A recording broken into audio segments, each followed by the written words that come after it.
Rick, what does it mean to this group to have Elias sign and have that done? Well, you're happy for him. He's been here for 5 years. Been a Canuck for those 5 years, and now pretty well going to be a Canuck for the rest of his career. So it's something that I think he really wanted this year by talking to him about it, and this is going to be his home. So it's exciting for Petey. I'm really happy for him. Does it feel like there's a bit of a weight lifted on him and also for the group to not have that extra external noise going on? Yeah, I don't know if it really affected me that much in the fact that, you, as a coach, you live day to day, game to game, but you have to also think of the psyche of the player too. So, I think he can kind of relax a little bit now, knowing that he's got a lot of money coming his way. What are you guys focused on in terms of what you want to accomplish over these next 3 on the road? Yeah, I don't think we're thinking of the next year. I think we're just thinking the first period against Anaheim. Get back to our game. We've talked about it. Knowing that, I think we still have to defend better without the puck and defend in certain situations where, we have people in the middle of the ice and we're just getting away from our game. Like I said the other day, I think we gave them 2 chances the first, 5-on-5, 2 in the first, 2 in the second. But if you're given 2-on-1s and breakaways on those 2 chances, that's big. So we got to get back to giving what we're supposed to give and take pride in it. Rick, what can you tell us about Tyler Myers' absence? Week to week, yeah, right now. So Freeds will go in tomorrow for him. And Carson Soucy, he's really just told close. Us he's close. Yes. Certainly involved in practice out there. Yeah. And the PK, like how close is he? Well, I think, how many practices we have to give him, I'm not saying he's not doubtful tomorrow, but you always, a coach, comes to make sure he gets a few practices. You want him to make, he's a veteran guy, though. I don't think he needs a ton of practice time, but you also got to give him, want to put him in a good spot. So, not sure, but he is close. I know you don't like talking about injuries, but just for our sake, Myers, upper, lower, where are we? Lower, yep.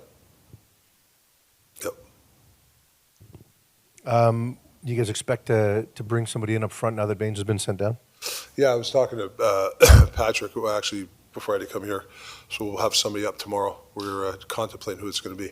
Could be a couple of guys. Baines looked really good early on, maybe flattened out a bit. What were you seeing there? Yeah, I whether we're flattened out, we really like him a lot. I don't think it's fair for him. I think the intention for him to come was to come up for 2 or 3 games. Obviously, if he's lighting it up, you're going to make different decisions. But I thought he would handle himself well. We haven't been winning, so, you want to protect him in the environment too. When you're losing a few and you want him to go with a good, clear mind. I think he knows next time he comes up, he's going to be a lot better for it. So the next guy that comes up, can we do the same thing with that guy? Power play 1 looks like it's back together with maybe Garland added on there. Just take us through the timing for why now. Yeah, I just think that, obviously doing the other way was a temporary thing. I mean, you got to be crazy if when you need a pressure goal, you got to have your best players on the ice. So what I did was just temporary. Hopefully this will help the connection wise and I don't want to use the word buy-in, but we just got to be more connected as a group.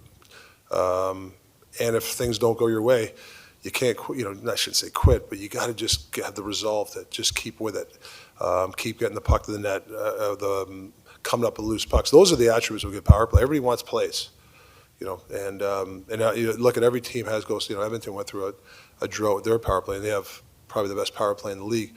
But you have to have the resolve to keep doing the right things, chasing the puck down, coming up with loose pucks, deception. Those are the things you cannot lose when you want to make plays, and I think we got in that murky water with that. Dakota Joshua, will he travel to keep practicing with you guys? No, he's not going to travel with us. So he's still, he's got some time. You had Mikheyev with Miller and Besser. Obviously, Mikheyev needs something to go his way. Is that part of this, that JT and Brock are kind of feeling it right now, and you hope, or what do you need from Mikheyev on that line in that role? Well, I think there's five wingers, 5 or 4 or 5, whatever you guys can evaluate. We're looking for chemistry. We're looking for guys, to up their game. So that's why we're rotating guys in and out. That's just the world we live in. We got some really good centermen, And we got some, good pairs together. So is there guys that can, come into that spot and give some life? So can Mick go in there? Millsy's been going pretty good. Brock scored the last couple of games. Can he go in there and can they elevate Mick's game? Maybe that's a possibility. I don't think there's a bad answer on who you try with anybody right now. Just your thoughts on Petey getting his deal done and just kind of that weight being lifted? Yeah, really excited for him and for our team and for him to sign 8 years and want to be here. And we always knew he wanted to be here. I think he really just wanted to get through the year. And I'm sure for himself, I think he's really happy. And it's kind of a thing when you sign, you're proud of yourself and realize all the work you've put in the last couple of years and whatnot. But I'm sure he's happy to have it off his chest and ready to just move on with it. But I think everyone here is really happy for him and proud and happy he's going to be here for a while. Get a sense that he was a bit more spry on the ice today, just knowing it was different? Yeah, honestly, I did. Just seeing him, I think it was a little bit of a weight off his shoulders. I mean, I think he handled it really well the entire year and didn't make a big deal out of it or talk about it at all. But, of course, it's going to be in the back of your mind, even if it's 1% or 2%. What about the group and what you guys need to do on this trip here to take the game back a bit? Yeah, I think that we're going to be all right. We just got to play the way that we know we're capable of, and it's not going to be 82 really good hockey games, and we've been lucky that we're in game 62, 63, and we're dealing with this now, not in game 5 or 6 of the season. It's been for the most part pretty much rainbows and sunshine the whole year, and for us to be dealing with this now I think is good. And we just got to, like I said, how I started this off, play the way we know we're capable of playing. Saw you in the back of the room, obviously, as he's speaking. Does that indicate what it means to the group to have this done? Yeah, I think it's just like, we've played together for a long time now.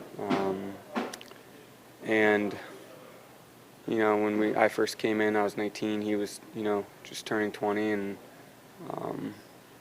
happy for him as a teammate, but also on the other side of that he's going to be here for a long time and know that he's a great player and he's going to continue to get better.